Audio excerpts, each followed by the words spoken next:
Thanks for watching. Don't forget to like, comment, share and subscribe to Mufti Tariq Masood, famous scholar.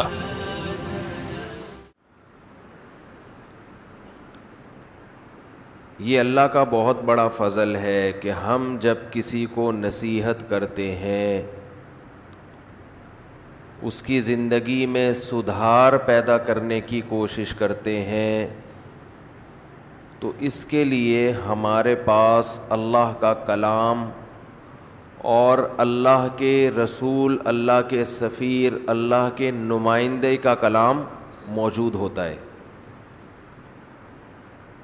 وہ بھی حقیقت میں اللہ ہی کا کلام ہے، لیکن جو مذہب کو نہیں مانتے ان کے پاس نصیحت کے لیے شیکسپیئر کی باتیں ہوں گی، سائنسدانوں کی باتیں ہوں گی، بہت سے جو موٹیویشنل اسپیکر ابھی ہیں یا ماضی میں گزرے ہیں ان کے اقوال پیش کیے جاتے ہیں کہ فلاں نے یہ فرمایا، فلاں نے یہ فرمایا۔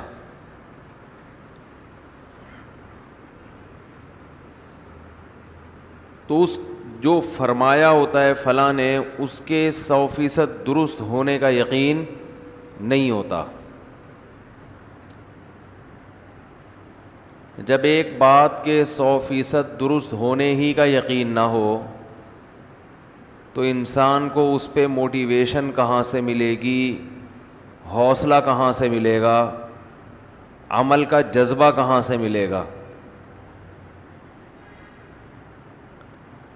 اللہ اور اس کے رسول کے سوا جتنے لوگوں کی بھی نصیحتیں ہیں، باتیں ہیں، وہ سب ہماری طرح کے انسان تھے، اور انسان اپنی طرح کے انسان کی بات کو زیادہ ویلیو بولتے کیوں نہیں بھائی؟ نہیں دیتا۔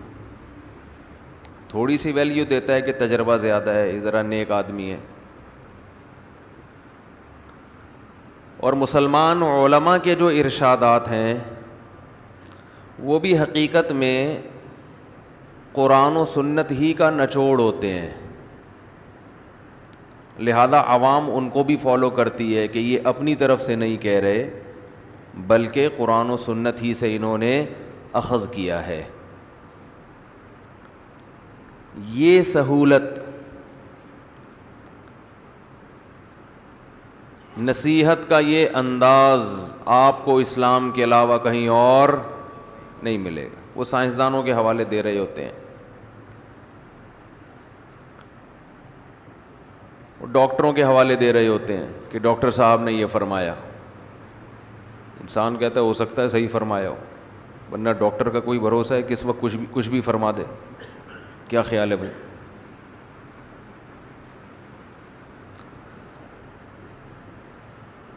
مسئلہ آج کل یونیورسٹیوں میں یہ ہے، کالجز میں، کہ جب آج کل پروفیسر حضرات یونیورسٹی کے اسٹوڈنٹ کو نصیحت کرتے ہیں تو قرآن و سنت کم بیان ہوتا ہے، شیکسپیئر کے حوالے زیادہ بیان ہوتے ہیں۔ وہ سمجھتے ہیں شیکسپیئر کوئی بہت بڑی فلم تھا۔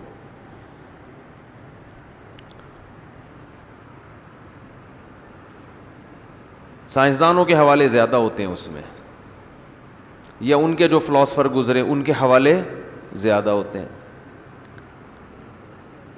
ان کو تھوڑی سی شرم آتی ہے شاید اللہ رسول کے حوالے پیش کرتے ہوئے۔ شرم اس لیے آتی ہے کہ مولویت کی چھاپ لگ جائے گی، طلبہ کہیں گے ہمارے پروفیسر صاحب تو لگتا ہے سروزہ لگا کے نئے نئے آئے ہیں، آج بڑا اللہ رسول بیان کر رہے ہیں، یہ لگتا ہے کہ سروزہ لگا کے نئے نئے آئے ہیں۔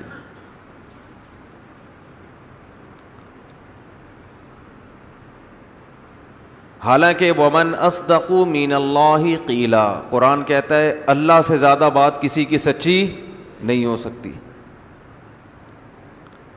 یہ حوالے دیتے کیوں ہیں دوسروں کے؟ دینا جائز ہے، منع نہیں ہے کہ اگر آپ کسی غیر مسلم کا حوالہ دے دیں، اس کا قول پیش کر دیں اور وہ قول صحیح ہو تو کوئی حرج نہیں ہے اس میں۔ لیکن یہ ہو کیوں رہا ہے؟ ایک تو یہ شو کرنے کے لیے کہ ہم لبرل لوگ ہیں, ہم مولوی نہ ہم مولوی ہیں نہ مولوی ٹائپ کے ہیں, ٹھیک ہے نا, نہ تو ہم مولوی ہیں اور نہ مولوی ٹائپ کے, ہم تو پڑھے لکھے لوگ ہیں, ایجوکیٹڈ لوگ ہیں. یہ شو کرنا مقصد ہوتا ہے. دوسرا ایک ذہن میں یہ بھی ہوتا ہے کہ اگر اللہ رسول کے اقوال یہ واقعی کامیابی کا ذریعہ ہوتے تو پھر مولوی لوگ کامیاب ہوتے نا.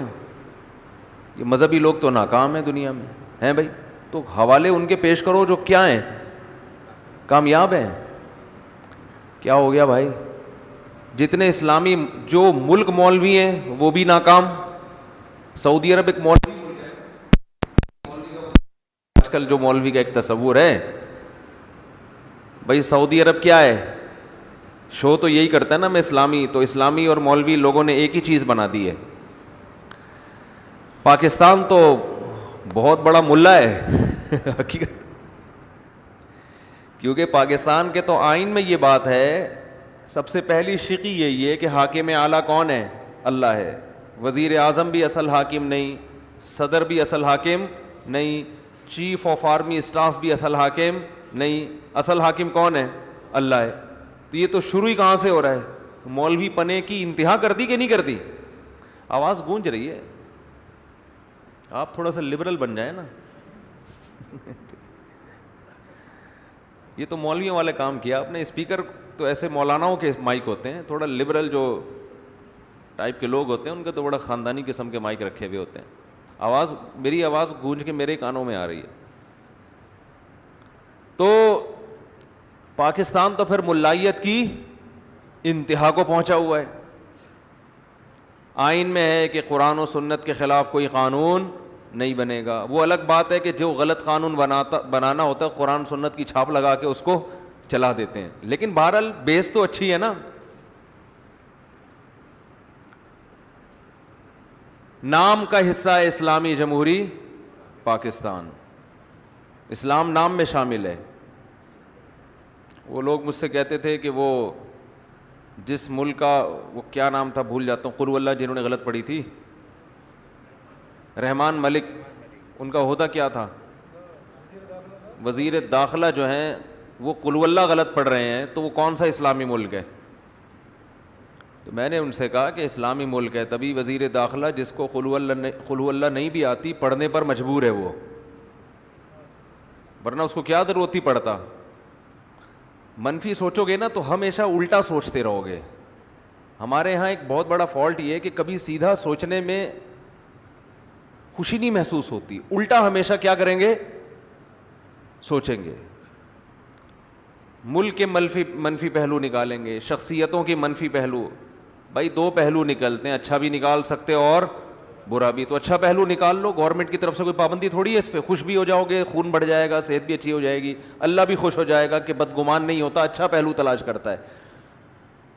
منفی پہلو تلاش کرو گے, اللہ بھی ناراض, کہ اللہ کو نیگیٹیوٹی پسند ہے, نفرتیں بھی پھیلیں گی, ملک کے خلاف دشمنی بھی پھیلے گی جس سے اپنا ہی نقصان ہوگا, اور صحت بھی خراب ہوگی, ہر وقت کڑتا رہے گا بھائی یہ کیا ہو رہا ہے بھائی. بلڈ پریشر کا مریض بن جائے گا تھوڑے دنوں میں. اچھا سوچو. تو مجھے کہنے لگے کہ ملک کا وزیر داخلہ جس کو قل اللہ پڑھنی نہیں آتی, آپ ممبر پہ بیٹھ کے اس ملک کو ڈیفائن کرتے ہو کہ وہ کیا ہے, اسلامی کنٹری. میں نے کہا یہی تو اسلامی ہونے کی علامت ہے, خاندانی ہونے کی علامت ہے. قل اللہ نہیں بھی آتی پھر بھی پڑھو, یہ اسلامی ملک ہے, یہ لبرل نہیں ہے کہ ایسے ہی چلا دیں گے تمہیں, تمہارے باپ کو بھی پڑھنی پڑے گی. ٹھیک ہے نا, آج غلط پڑھی آئندہ سیکھ کے آنا.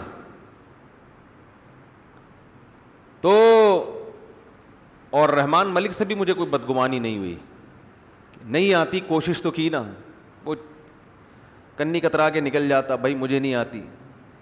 چلو یار, جتنی دو لفظ تو آ گئے نا.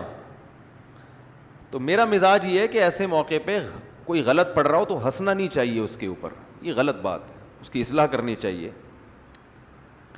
تو خیر, تو یونیورسٹیوں میں جو لڑکوں کو بتایا جاتا ہے نا صحابہ کے اقوال، عام بہت سے پروفیسر بتاتے بھی ہیں، ایسا نہیں ہے کہ سارے ایک جیسے ہوتے ہیں، لیکن یہ جو ٹرینڈ چل نکلا ہے نا ہمارے ہاں، سائنسدانوں کو زیادہ ویلیو دی جا رہی ہے، اللہ رسول کو بولو کم. اب تو گھروں سے بھی نکل گئے، ماں باپ اپنے بچوں کو بھی نہیں بتا رہے ہوتے بیٹے نبی کا یہ فرمان ہے، نبی نے یوں فرمایا، غیبت نہیں کرتے، نبی ہے. وہ سمجھتے ہیں کہ نہیں بھائی انگلش تھوڑے سے انگریز جو موٹیویشنل اسپیکر ہیں یا انگریزوں کے جو فلاسفر گزرے ہیں یا اسکالر گزرے ہیں ان کے نام لو تو بچہ بھی کہے گا ابا کو پڑھے لکھے ہیں.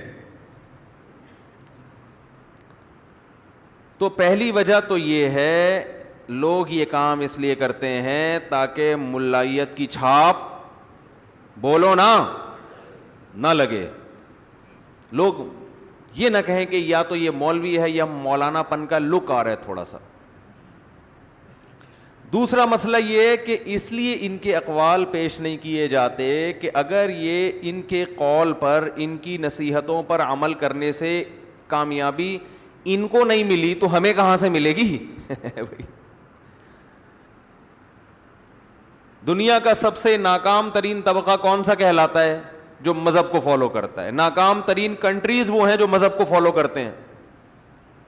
جو جتنا آزاد ہوگا اتنا ترقی کرے گا. ملیشیا کو دیکھ لو آپ، بہت سی چیزیں ملیشیا میں بڑی خاندانی ہیں، مانتا ہوں بہت زبردست کچھ چیزیں ہم سے بہت اچھی ہیں ملیشیا میں، لیکن فیملی سسٹم بولو تباہ ہو گیا. انہوں نے اپنی عورتوں کو گھروں سے نکال دیا. ہر لڑکی جاب کر رہی ہے، ہر لڑکی کا بوائے فرینڈ، کچھ بچی ہوئی بھی ہوں گی، لیکن majority boy friend girl friend کا جو کلچر ہے جو بالکل اسلام کے اگینسٹ ہے وہ معاشرے میں پھیل چکا ہے.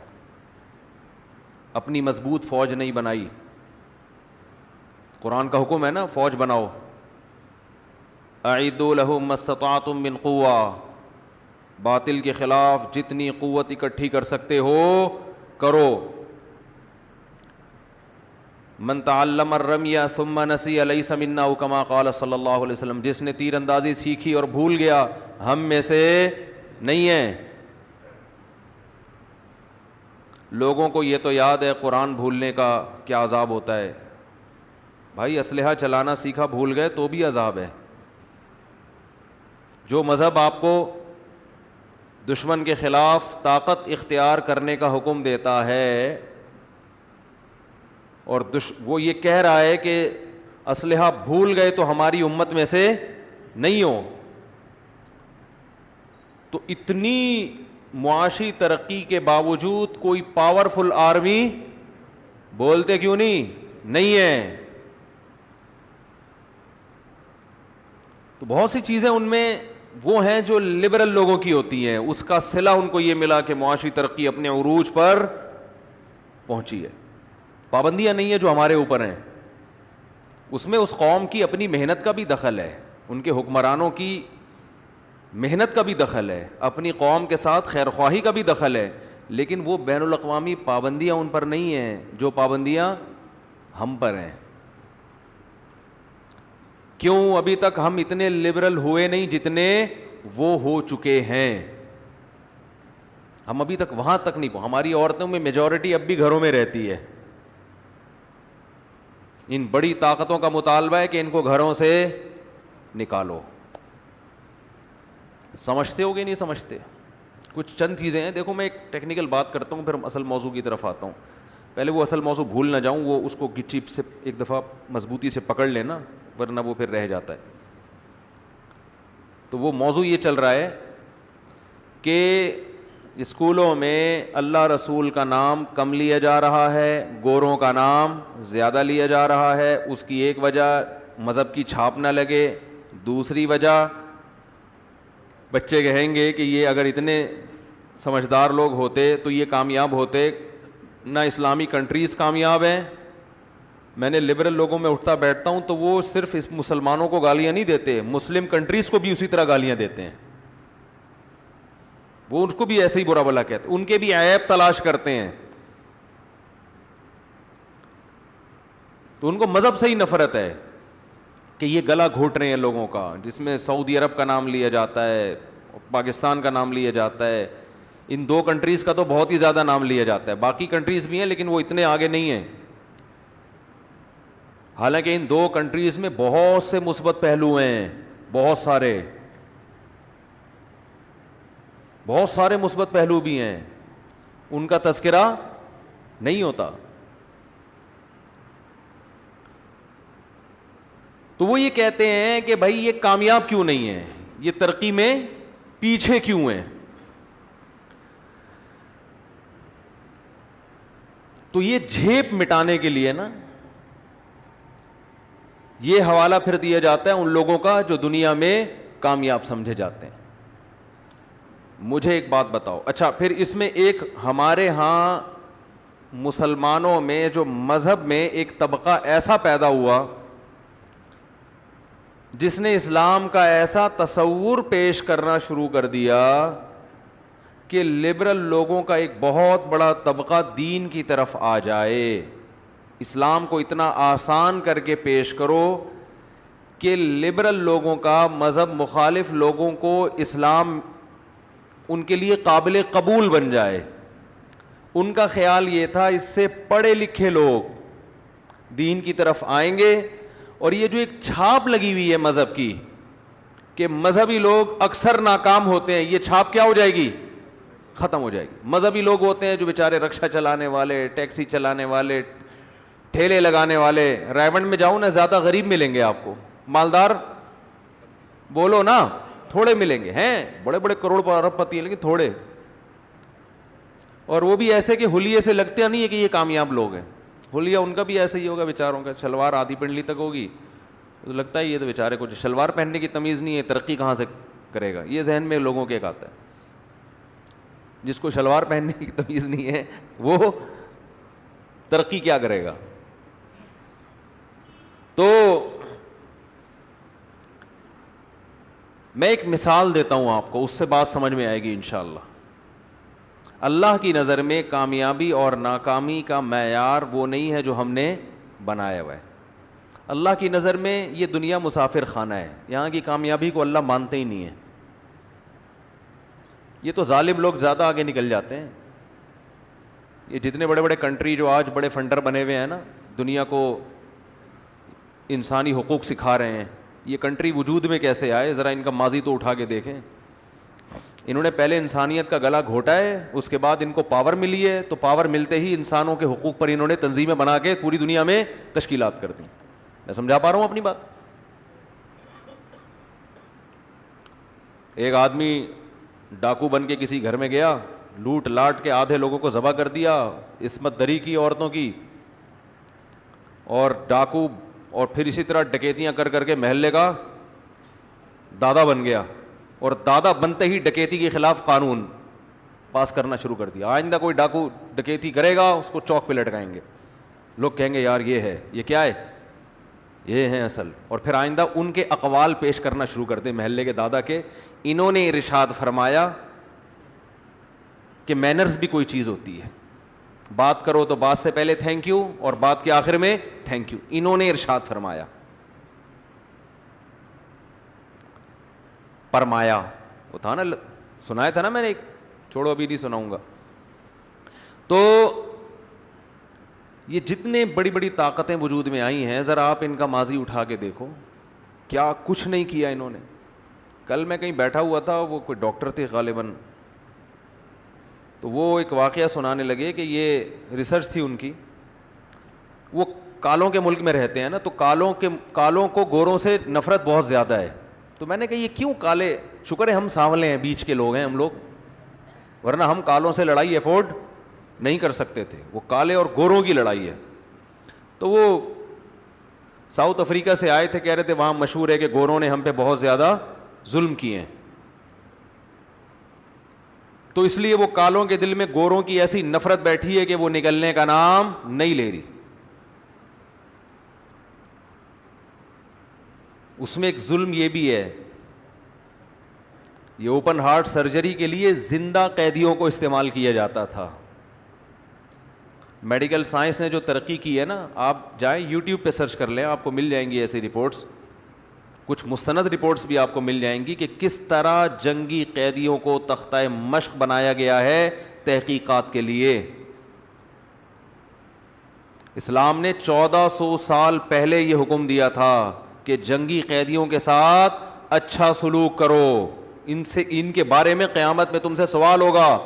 وَيُطْعِمُونَ الطَّعَامَ عَلَىٰ حُبِّهِ مِسْكِينًا وَيَتِيمًا وَأَسِيرًا. سورہ دہر مکہ میں نازل ہوئی ہے, اس وقت تو جنگی قیدی تھے ہی نہیں. مسلمانوں کے پاس تو جنگی قیدی مدینہ میں آئے ہیں نا جب لڑائیاں شروع ہوئی ہیں. مکہ میں تو جنگ بھی نہیں ہوئی اور قیدی بھی مسلمان خود قیدی تھے.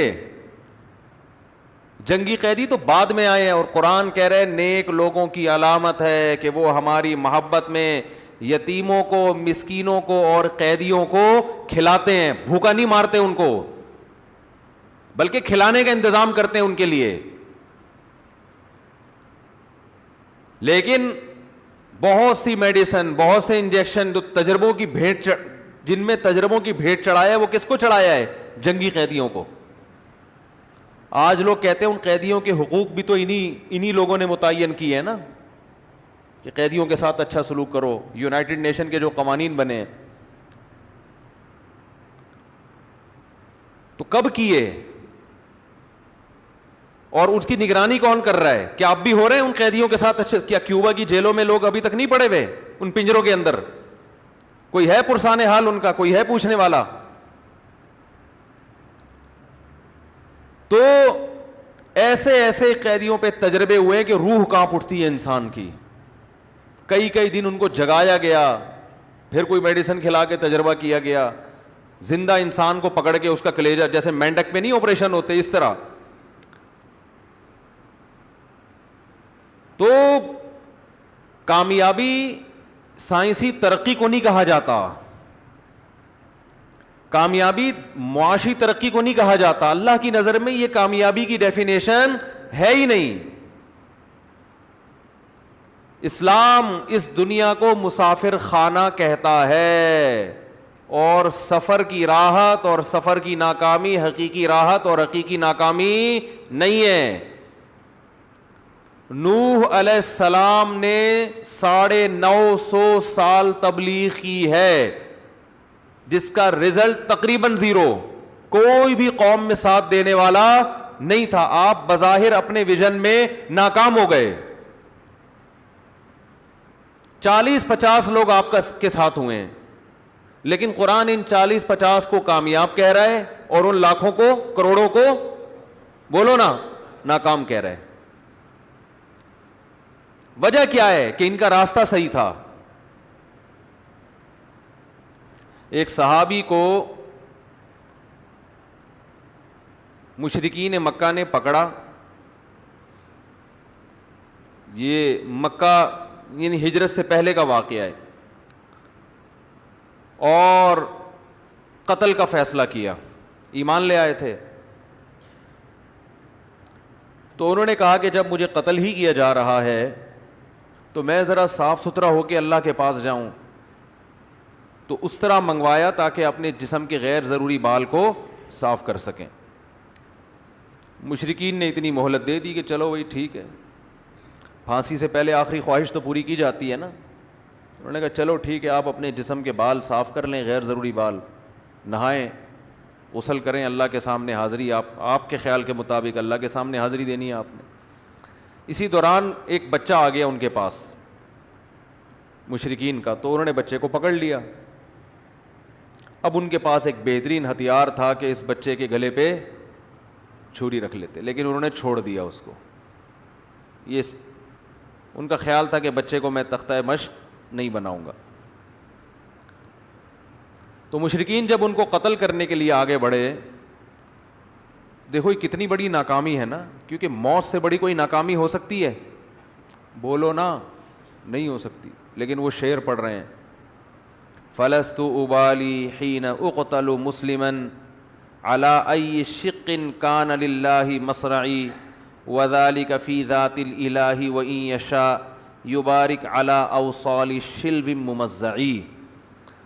کہتے ہیں میری گردن جب کٹے گی تو مجھے اس کی پرواہ نہیں ہے کہ میں ادھر گرتا ہوں یا ادھر گرتا ہوں, کس جانب کو میں زمین پہ گرتا ہوں مجھے اس کی پرواہ نہیں ہے, بلکہ مجھے خوشی اس بات کی ہے کہ یہ معبود کی رضا میں ہو رہا ہے, اپنے خالق کو خوش کرنے کے لیے ہو رہا ہے, اور وہ خالق چاہے تو میری لاش کے کٹے ہوئے ٹکڑوں میں برکت پیدا کر دے, وہ یہی میرے لیے خیر و برکت کا ذریعہ بن جائے. فلست ابالی, کہتے ہیں مجھے کوئی پرواہ نہیں ہے. حین اقتل مسلما, اس لیے کہ میں قتل ہو رہا ہوں اسلام پہ. مسلم کا معنی اللہ کا فرما بردار بن کے, جس خدا نے پیدا کیا ہے میں, میری موت اس کی نافرمانی میں نہیں ہو رہی, اس کی رضا کے لیے ہو رہی ہے. مجھے کوئی پرواہ نہیں ہے کہ میں ادھر کو گرتا ہوں یا میری لاش ادھر کو گرتی ہے. کتنے واقعات ہیں صحابہ کرام کے, جب ان کو شہید کیا گیا تو کہہ رہے ہیں فزت ورب الکعبہ, اس کعبہ کے رب کی قسم میں کیا ہو گیا, کامیاب. سب سے بڑی ناکامی کیا سمجھی جاتی ہے, موت, زندگی کا خاتمہ. اور جن کو اللہ نے ہدایت دی وہ اسی موت کو دنیا کی سب سے بڑی کامیابی سمجھ رہے ہیں. یہ ذہن آپ کا اسلام بنانا چاہتا ہے, یہ ذہن بنانا چاہتا ہے اسلام. اور نوح علیہ السلام کے واقعہ سے یہ بھی ہمیں سبق ملا کہ آپ نے مذہب میں تبدیلی نہیں کرنی ہے لبرل لوگوں کو مذہب کے قریب لانے کے لیے. چاہے پوری دنیا آپ کے مخالف ہو جائے, اسلام تبدیل جس نے آنا ہے اسی طرح آئے. اسلام میں پوری داڑھی ہے, تھی, ہے اور رہے گی قیامت تک. اسلام میں لباس کو ٹخنوں سے, مرد کے لیے لباس کو ٹخنوں سے اوپر رکھنا پڑے گا, چاہے لوگوں کو اچھا لگے یا برا لگے. اسلام میں عورت کے لیے پراپر پردہ فرض ہے, چاہے لبرل عورتوں کو یہ اسلام کی یہ بات پسند آئے یا نہ آئے, یہ کرنا پڑے گا آپ کو.